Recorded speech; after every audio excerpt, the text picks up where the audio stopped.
Time to do more work on the canvas. Didn't quite get finished rubbing out all the pencil lines yesterday, so first I got to do that, and then we get into painting it.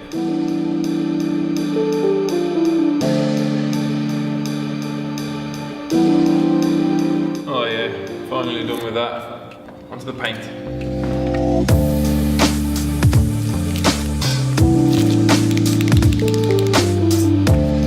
Whoa!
Coming along nicely, that.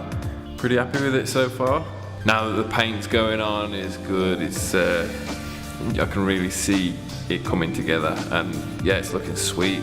My hand's pretty steady today. Normally, I mean not normally, but sometimes you just have a shaky hand, you know, and it's really hard to draw in a circle. But everything's working today, and yeah, the flower of life's turned out sweet. Everyone that's watching the progression of this piece, thanks very much, I appreciate it. Make sure you subscribe if you haven't, so you can see this piece when it's all finished. I'll have it finished by the end of next week. That's about it for today. I'll see you soon.